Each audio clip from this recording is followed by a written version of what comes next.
How are you? I am good. How are you this afternoon? It's good. That's right. Trying to I'm make getting sure used to that this life more and you'll more every day. say again. So I'm getting used to this life more and more every day. Yeah, it's definitely. If I know that we don't see each other on a daily basis when you were here, but you just feel like so far away.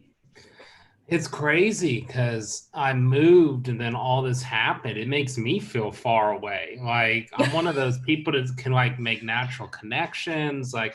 You think it's far, but it's a 3 hour flight. So I was planning to come back like weekends and whatnot to see family, like maybe every quarter or something like that, take a 3 or 4 day weekend. But it's like it made it feel a lot further when all that got knocked out. I'm sure So it's not only is it a change for you, but even the quarantine is definitely a different change for you. it is everything. So I mean, but hey, we're making it. So I'm healthy. That's True. all I can ask for. So That's very, very true. I Um, actually I thought about it at first when I did this presentation. I was like, should I tailor it a little bit for the current times? And I was like, you know what? I just want to do like one because like all our marketing campaigns, for instance, are COVID right now, of course. So I was like, let me just do something that's like non-coronavirus related. Like just let me think about something else when I put this together. That's true. You know, a lot of people are so focused that they can't think of anything else. And Mhm. so I try to even try to balance that myself. Like I am obsessing about the news and I have to know how many new cases there are every day in our city.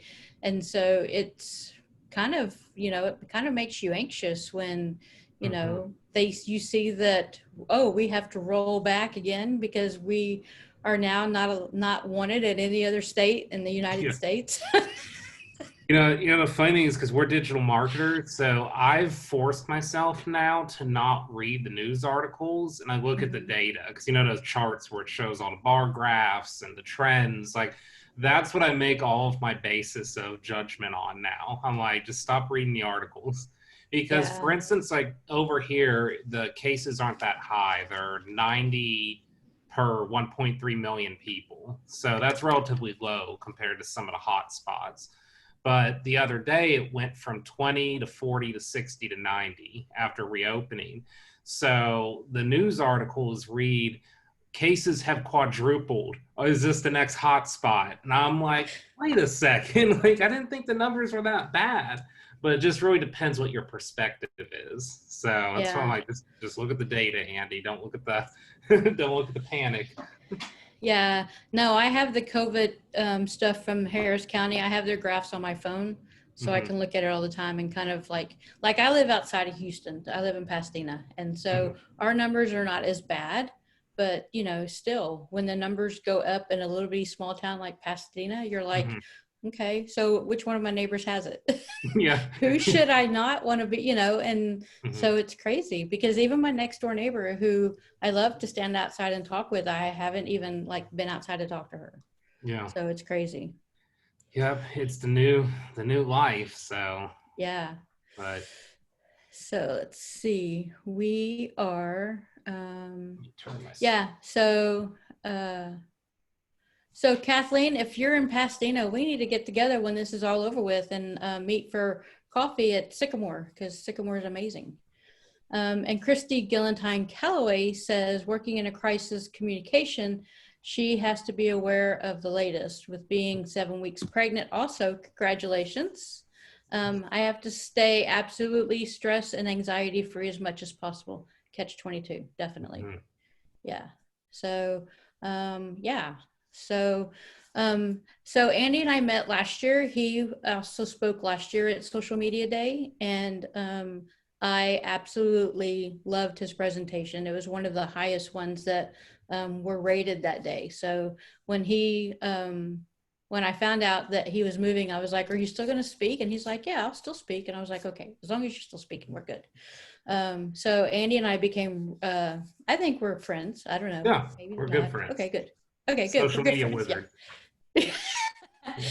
And so when Andy's session got approved, I was so excited. So Andy, you want to go ahead and tell them a little about who you are, why you're different now in a different state and whatever. Yes, so let me go ahead and share screen real quick. Hello, everybody, because I got a little slide that's about that. So I'll make sure that I do this correctly. Okay. Is that showing up okay? Yes, you're good. Okay. You don't want to hit that. You want to hit this.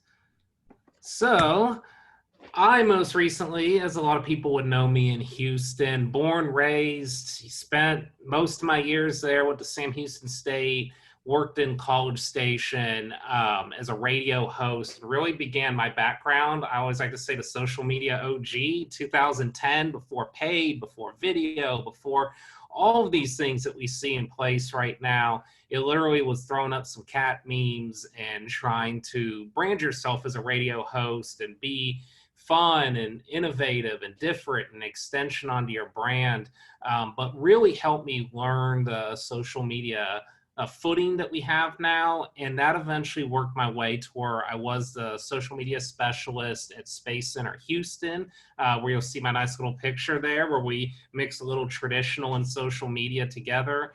And ended up in Pittsburgh, Pennsylvania now, back to some of my agency life that I did before Space Center Houston. And basically, it was the first spot that actually wanted to put the supervisor title on me. So it was a real exciting just growth in my career to work on some big projects. We're working with universities across the nation, also working with some visitors bureaus. So we're actually working with Visit Corpus Christi right now. So kind of ironic, moved to Pittsburgh and I'm working with Corpus Christi. So just a big jump for me in my career and to combine a lot of these skill sets that we'll talk about today. And I will get started. And most of all, I always like to say that first and foremost, when it comes to social media, I'm a storyteller. There's all these new innovative tricks of the trade now, paid social media, user-generated content, influencers. But really, at the end of the day, I like to say that I'm a storyteller, the copy, the creative, the experience that a one-on-one user has. That's what drives me every day in this great industry. And today we're going to be talking about video storytelling. So there's obviously a lot of chatter right now about coronavirus, the lockdowns, the numbers, all of that. I wanted to eliminate that from this presentation and do it as more of just a normal standard social media for 2020 presentation. So I did leave all of that out on purpose.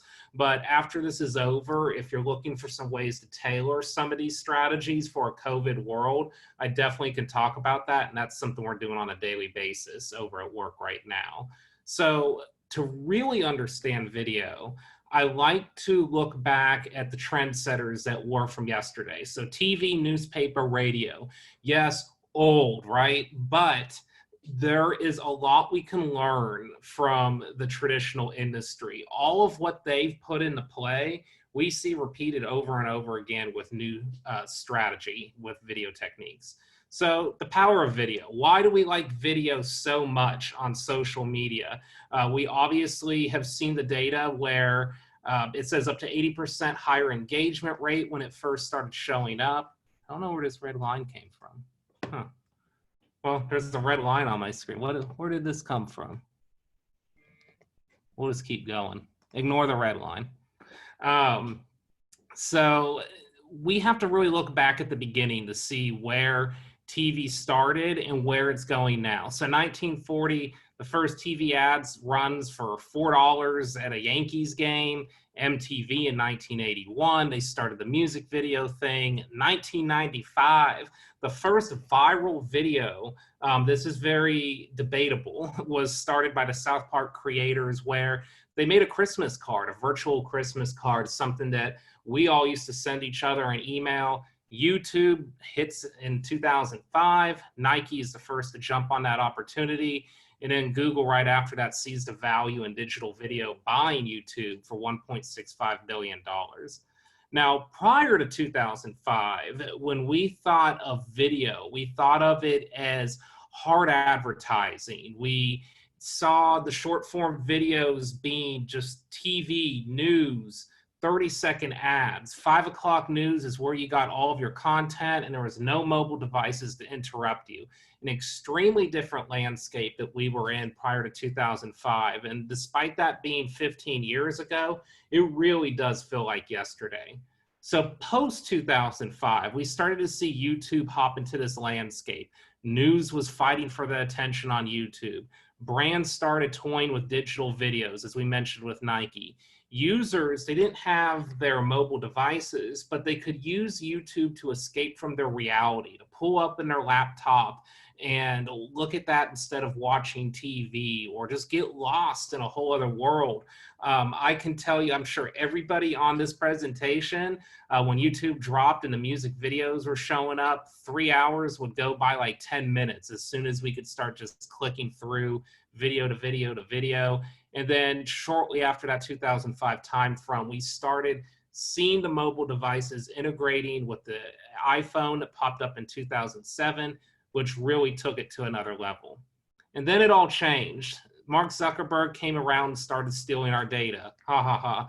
That's him in his Frankenstein outfit. So the culture shift that we saw with Facebook, I felt like took YouTube's principles and basically, depending on who you are, poured acid all over it or put it on steroids. And this is when we started to really see Facebook take it to another level. So 2016, Facebook Live obviously was a huge thing. 2014, the video ads started showing up here and there, and then we started seeing that become a lot more prevalent.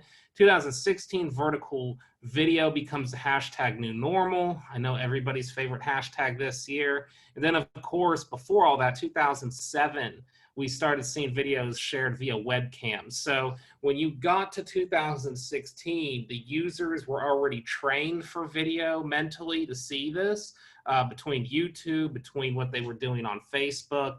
And now you started implementing ads, you started implementing long form video. It wasn't as shocking to see this now. So they had trained the users to understand what they're seeing via their timelines. So the attraction to video. There's 3 key things that I think people like, and the third one's a little debatable in 2020. The first one is video is very timely. You can pull up in your mobile device and catch a video for 30 seconds while you're supposed to be working. Your boss doesn't catch you. Now you're in a marketing funnel for a different company because you watched that video. Videos allow people to either be noticed that are in it, or they allow a one-on-one conversation when done appropriately for the user. So it really empowers them to connect with the brand in a very different way than you would have gotten from traditional TV. And then finally, a lot of video is just fun. You know, it's easy, it's obtainable, you can watch it. It's not a long investment on social media. I know that right now there isn't a lot of fun on social media, but in a normal world, that's what we're looking for, is quick, attentive, fun, really drives the narrative with what you're trying to do. So a big question we always get is how to build your video plan.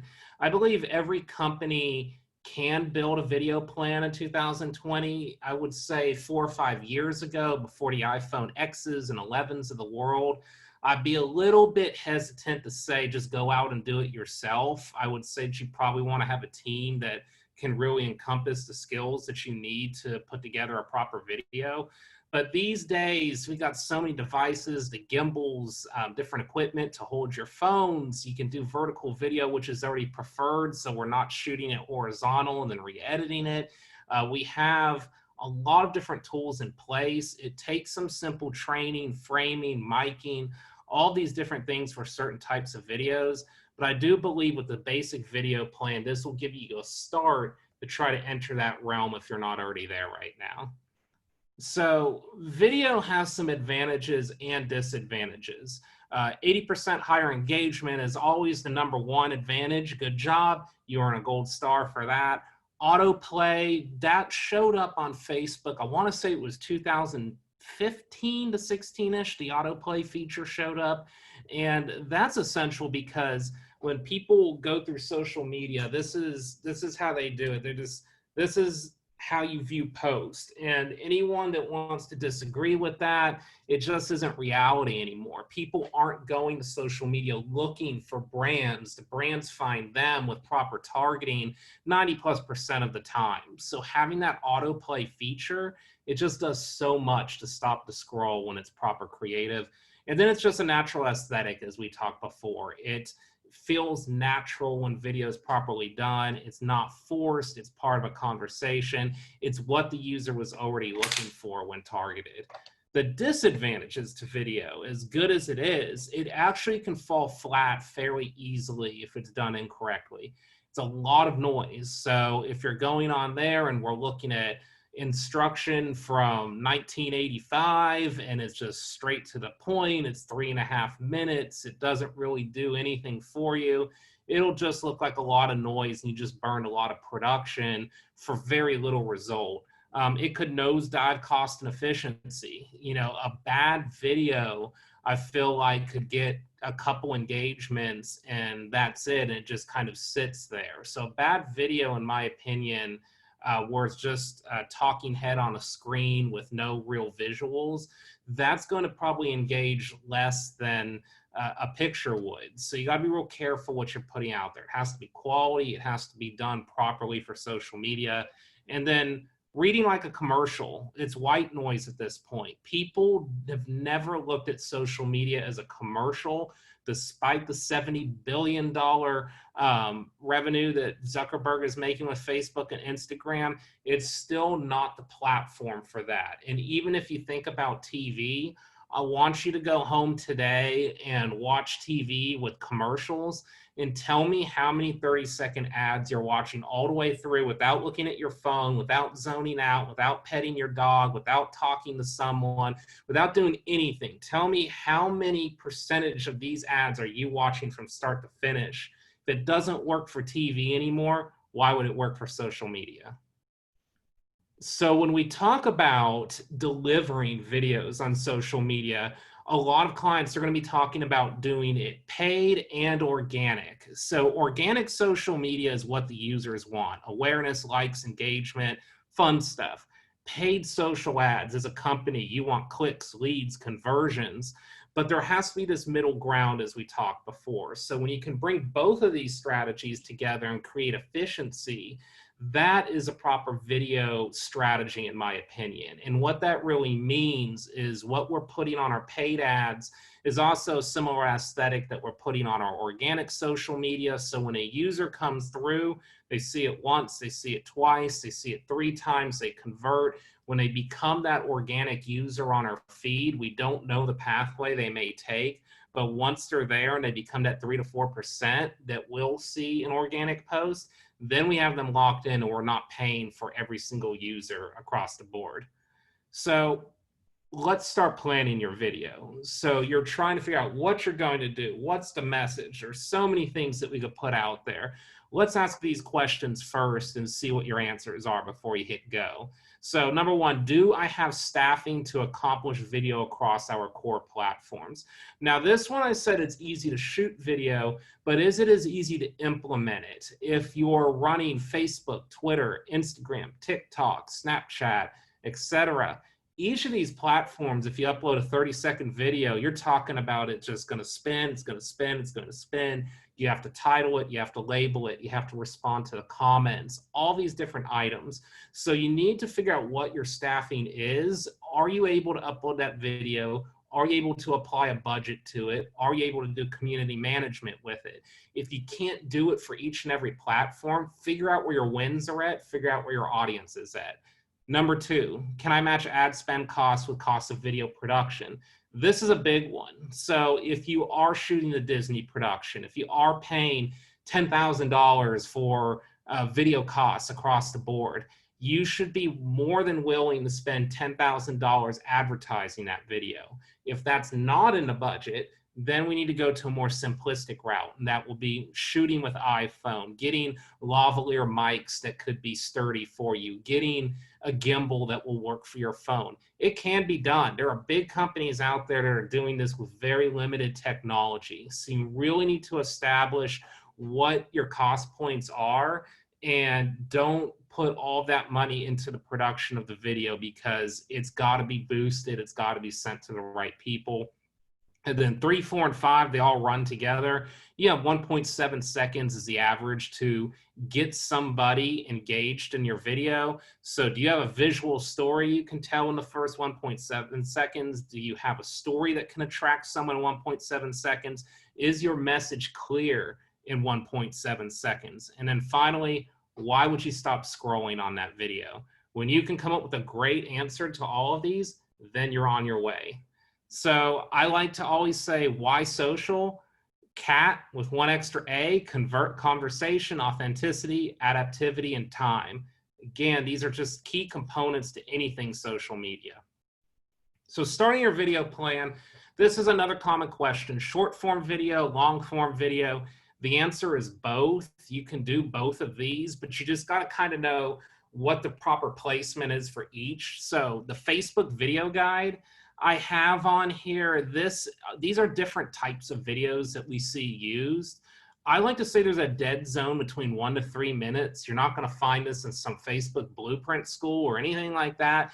This is just my personal preference and what I've seen in the marketplace. Short form videos, those can be timeline posts, page-like acquisitions, click the websites, conversion initiatives. Keep them under 60 seconds, but if you can get them under 30, even better. If you can get it under 15, even better than that. You'll get more paid placements for that. But 60 should be an absolute threshold you do not go over unless you have a long form video placement. So Facebook Lives, you want 7+ minutes. This is a completely different shift in videos, and we've seen Facebook Live really take off during the current times, almost back to our 2016 levels when it first dropped.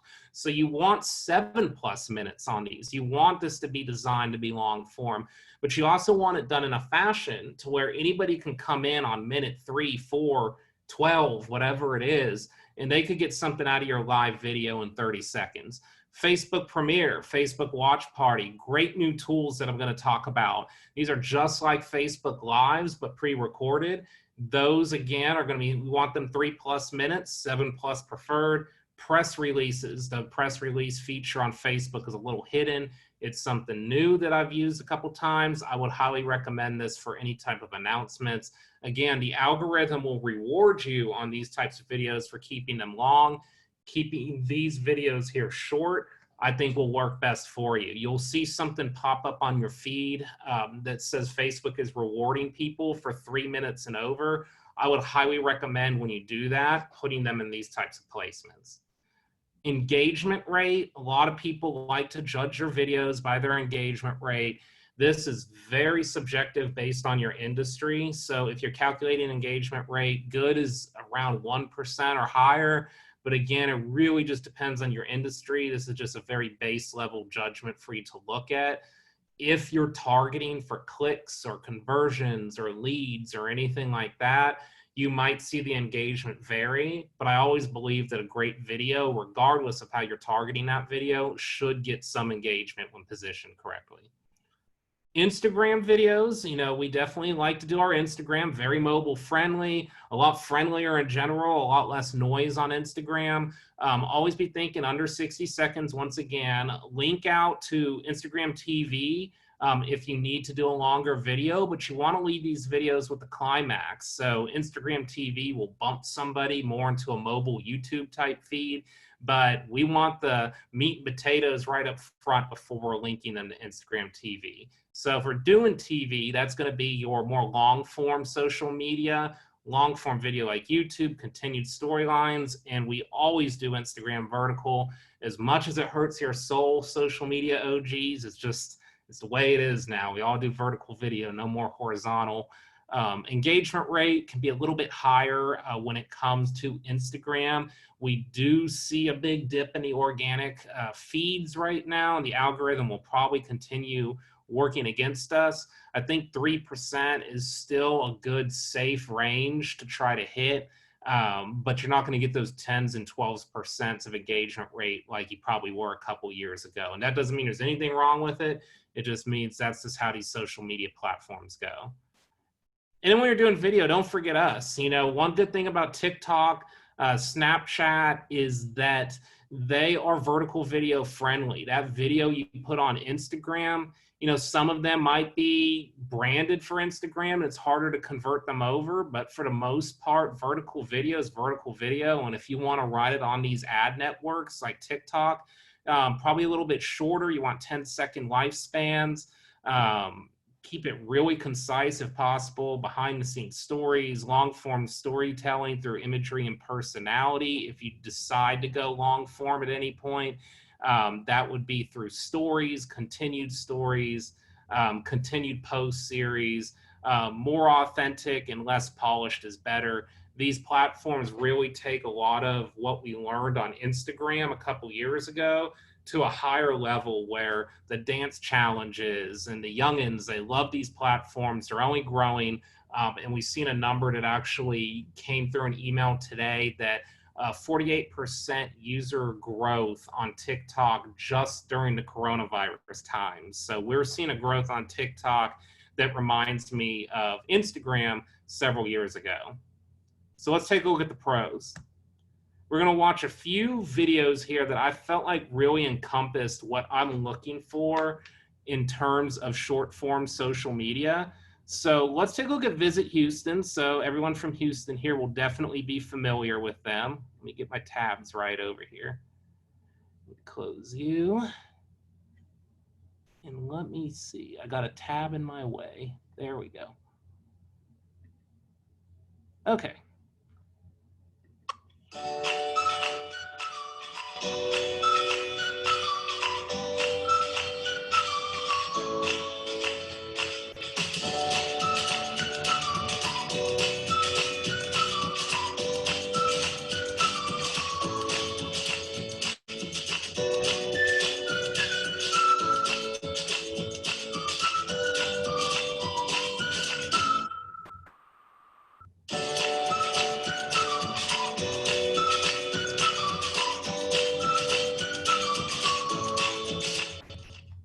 So the reason I like this one a lot is that it's quick shots starting with action. This is something that we should always try to accomplish on our videos. Quick shots, 1 second, 1 second, 1 second, boom, very visual. When I'm scrolling through on my mobile device, I'm kind of like, what's that? I want to watch this. Square frame for mobile users, Houstonians. If you're from Houston, you see that St. Arnold's on there, I believe it was, you understand it quick. And it creates that point of view experience. This video puts an average user right into that Houston culture, and it makes them want to go out and experience things. And even if they don't go out to these establishments right away, this is the type of video that makes you want to ask a question. Where is this? Where can I go? I can read the captions on top. I can click like on Visit Houston to see more content. It was natural. It kept me in the funnel. It makes me want to see more items from this company. Next, we're going to look at an Instagram short form video, and this is from GoPro. They always have a little bit of an advantage because they have GoPros, of course, and some cool technology. But I think this is a good, again, way for us to look at social media in a way that we can shoot different items without having a whole entire film crew with us. Good morning. Welcome to Taipei. This space is tiny. 2 days full of colors. Wow, this is incredible. Let's get involved. All right, there, folks. Job done. Wow, this is Crazy. We're looking for Coco.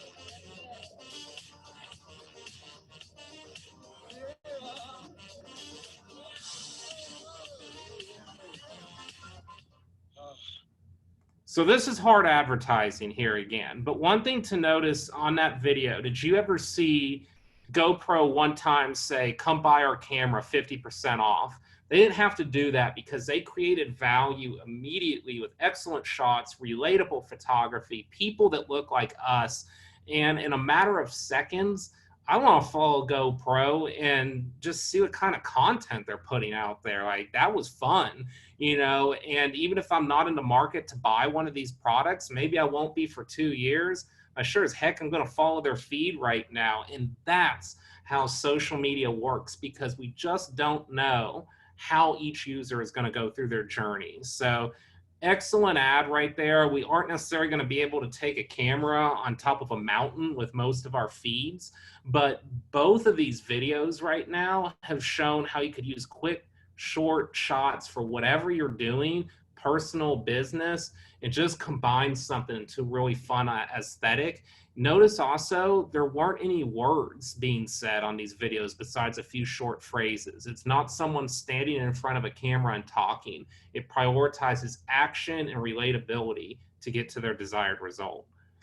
So finally, we got long form video with HelloFresh. So we're not going to watch all 45 minutes of this video, but we did talk about how you could do long form video. And this is important to look at because social media has had a few waves now. We had our Facebook Live wave, I want to say about a year and a half ago. I think Facebook Live, we were talking about it getting played out a little bit, had been done a ton of different times. But now we started to see it bounce back a little bit again with everybody at home so much. And if this is something that continues on again through the fall, through the winter, there are some different elements, I think, for a lot of different brands that they can take from some of these Facebook Lives we've seen in the market. This is a cooking video. So again, I picked some brands that had some unfair advantages that not all of us have, but they showed how to do a video that's 45 minutes long. We know probably less than 1% is going to watch this thing all the way through, but show how you can just look at a Facebook Live and immediately get something out of it.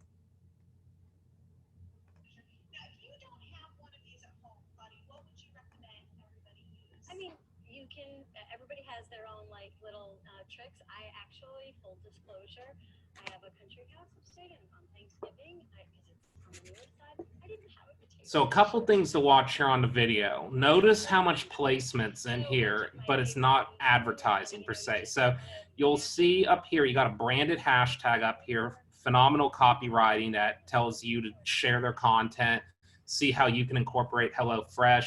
We got a box over here that puts it in your mind, it could be mailed to you. We got an easy conversation happening here that's very natural. We got a kitchen that looks like a normal kitchen that a lot of people would have. We got all our utensils and different items over here. We got some wine. We got branding all over the place. HelloFresh, HelloFresh, HelloFresh, HelloFresh, HelloFresh, everywhere. But they found a way to make it look natural. And I think that these types of tutorial videos work for a lot of brands in a lot of different ways. Being from the higher education sector, something that I've been kind of pitching with my clients right now is if it's a digital only landscape coming up this fall, then how about we do some of these about what a digital classroom looks like and keep it very natural and straight to the point.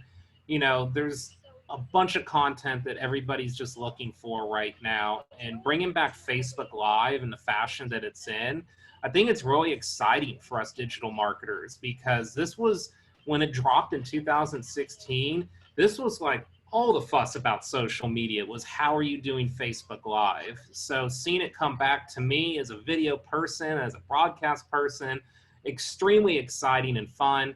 And finally, 208 comments on here. So this was definitely a video that could allow a user to talk with you, not against you, not at you, but something that puts you in the kitchen. It takes you, the person, into that video storyline, making it a proper marketing technique for any type of brand. And then Facebook long form video, again here, the actual product is in play with real people, builds upon a series for later viewing, 45 minutes of content, maximize the amount of viewers. People will be getting notifications that this brand just went live, but you might be out jogging, you might be working, you might be doing a lot of different things. You don't see that notification for 10 to 11 minutes. So people will be coming in throughout these long form videos to try to engage with your content. Even better, 2020, no live, no problem. If you're looking to do long form video, Facebook Watch Party is an avenue for you. It will ping your users saying that you've started a watch party. Basically, in their heads, that programs as more of preloaded content, so they know that you're not necessarily there and engaging with them. If you are, that would be preferred, but it's another option for you if you want to do something like this, but you're not necessarily ready to go live or want a chance connection drops or those types of things.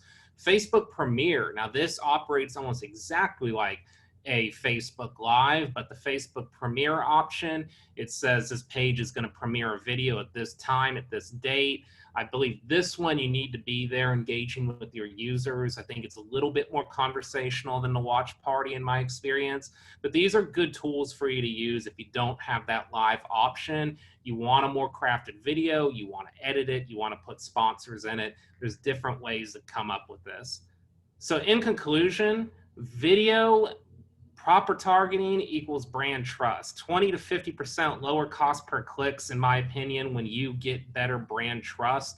And a lot of that starts with what kind of video you're putting out there. 10 to 20% or even more lower cost per conversions, higher ratio of qualified leads, enhanced visibility for news publications to pick you up.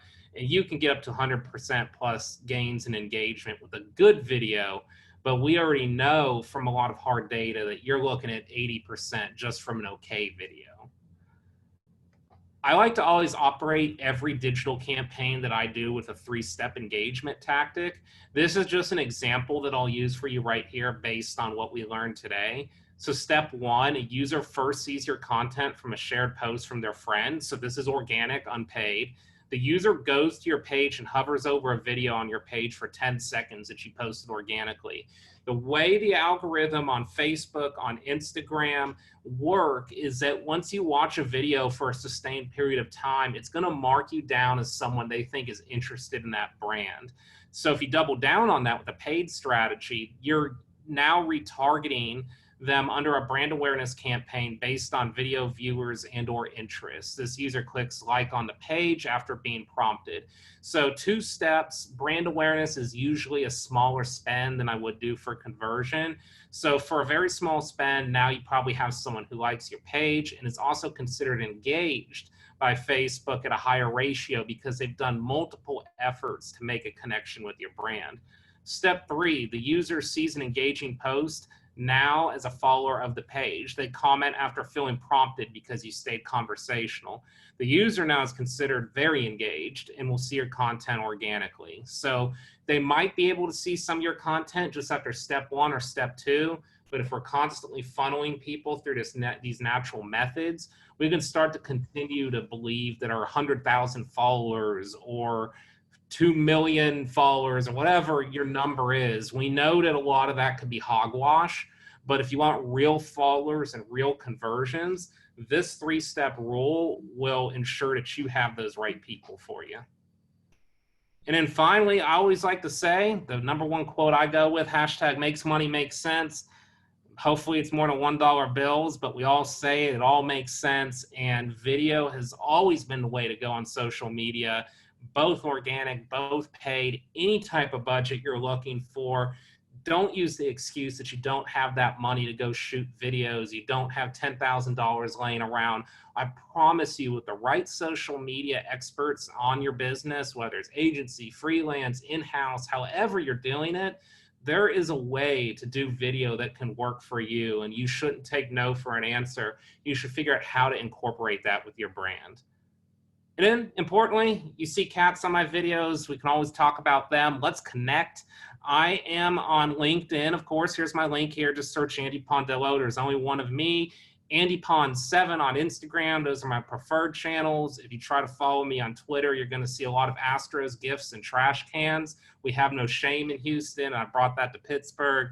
And then again, with Barkley REI over in Pittsburgh, Pennsylvania, we just do a lot of consulting for social media, run paid ads, organic feeds, all of those different types of things. So any way that I could help you, free, talking about business, whatever it is, I'm open to everything. I'm just interested in talking about social media in this great industry and getting to know everybody, because, you know, we're in this thing together.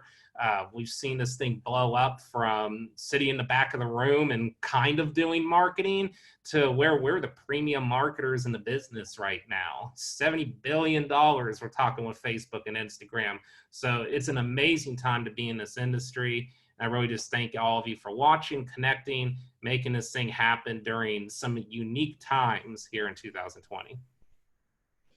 Yeah, Andy. And that was Andy's cat, Jax. And Jax is an amazing cat. So, yeah, Jax is going to be mad that you didn't introduce him to everybody. No, he's back here. He's under the covers right now. So lots of great information on your stuff, Andy. People were giving you lots of props in the comments. Yeah. And so for those of y'all who don't know, Andy worked at Space Center Houston before he moved to Pittsburgh. And we went and visited him with Galaxy Lights, and that was an amazing job you did for them as well. So good job there. People just, they loved you. Yay for 3-second video views. Thank you, Facebook algorithm. Such great information. Thanks, Andy. Yeah, so glad to have you back in Houston virtually, says Cami. So I'm glad to be here. I was going to fly down, spend a long 4th of July weekend and kind of combine it all. But, you know, when you said that we're still doing this, I'm so happy to, you know, be able to connect the way that we have. Yeah, and you know, it's funny, we didn't plan on just having one session per time. We actually had speakers that were like, well, I can't present unless I'm in front of people, like physically. And so I was like, well, we can't do that. So we had probably a few speakers bow out, but I think it worked out perfect because I think that this information is something that everybody needs. And so, yeah, and your presentations have always been so on point, and you're just so knowledgeable, and it just seems like you're always so organized and you're on top of it. So I appreciate that. No, much appreciated. Happy to be here. I love doing this stuff. So, you know, next year when things get normal, I'll definitely hopefully apply and come down and do this thing normally next year. But, you know, one of the things that I always recommend, I'm working with, you know, my staff up here, I tell them that we can go through all these Facebook blueprints and all these technical certifications and all this, but this stuff, you know, social media's been around, you know, more than a decade now, but really at the end of it, there is no true book on it. And a lot of the content that I put out here is stuff that I've learned through trial and error. I know the previous presentation talked about that. Go out there and make some mistakes, learn from it, adjust your budgets, adjust your creative. You know, we're all learning as we do this thing. But once you start to see these techniques and what worked for you, you know, there's a lot that I said on here that might work for you. Maybe some of it doesn't work for your brand and you tailor it a different way. There's really no 100% right or wrong answer, but just getting out there and doing it, I think, is the best way. And, you know, getting that knowledge of all the digital feeds and what they want, proper budgeting techniques, it's all great, but just getting out there and being a great storyteller that will win you the day. Yeah, and your 3-step process is so simple to follow, and it's I'm going to use it, so I'm going to steal it from you. No, definitely steal that. It's easy, it's cost efficient. You're not just, you know, you know what I see a lot of times, people just, they want video views, so they spend a bunch of money to get video views. And then after that, they don't target those people anymore. So it kind of just stays there. So I tried thinking through this 3-step process. Everything you do, every video, every piece of content, like, how am I using this later? And that will start to make your day a lot easier. Yeah, and repurposing viewers and views, things like that. You know, people don't really realize that Facebook gives you that option when you run ads for videos, that you can target people who view your videos, whether they viewed it for 3 minutes or 2 seconds. You can target, you know, specifically, and that's something that a lot of people don't realize. Definitely. And I think maybe they're a little scared because they're not used to it, but you have to try it out to see how it works. And try out for a low budget. You know, if, you know, it depends on the company, what kind of budget control they have, you know, but social media still is going to be a lot cheaper than going and buying a $15,000 billboard off I-45 or something like that. So if you take a 10% test budget or $100 and that's just all it's for is messing around with some stuff, I think that going forward, and if you manage a social media staff, this is really important, is to give them some play budget like that. Let them try things, because the only way they're going to get efficient later in the game is doing these different items like you talked about. So if they can learn that by just some trial and error on a low budget, you're going to see efficiencies of 50% greater later on down the line when you really want those conversions to count. Yeah. Somebody messaged, let's see, it looks like it's just to me. Do you suggest doing video with A/B testing? How many videos do you suggest doing ads for at one time? So Facebook, there's some different recommendations. They got the ad set, so you could theoretically go into an ad set and set like 6 of them if you wanted to. Now if you go through the blueprint, they're going to tell you to do 4, 5, 6. Here's my caveat to that. They like to tell you things in the perfect world. So the perfect world is you're running 15 social media managers deep. You have someone writing content. You have someone doing creative. You have someone on Instagram only. You have all these tools, but 95% of us don't have that. So the first thing I tell you on A/B test, or even just putting different creatives and ad sets, is know your time first. Because the more you upload is the more you have to respond to comments, the more you have to manage, the more you have to do everything. So make sure it's efficient first. If you don't think it's efficient, don't worry about breaking Facebook Blueprint's rules. Do what works best for your company. So I would recommend an A/B test if you're using that function, probably just 2. I don't like to do a bunch of them on there if I don't have to. I would rather work on funneling. And how I'm going to funnel off of those ads and having cart abandonment ads. I would rather have more campaigns in place, or, campaigns, what Facebook calls them, that will funnel from those videos versus worrying about getting a bunch of different creatives. But that said, when you do test on A/B, I think it could be very helpful to you, because more times than not, we'll notice which one works better than the other very quickly. It won't be a 1-month thing. You'll know in 4 or 5 days which one the audience likes better. And then once you get to that point, don't wait 3 months to dump the A/B test. Take the one that's working and double down on that. Yeah, that's some really good advice. I really agree with that. I think that's the perfect way to go. So if nobody has any other questions, Andy, I appreciate you so much. Know that Houston misses you. I'll be back. And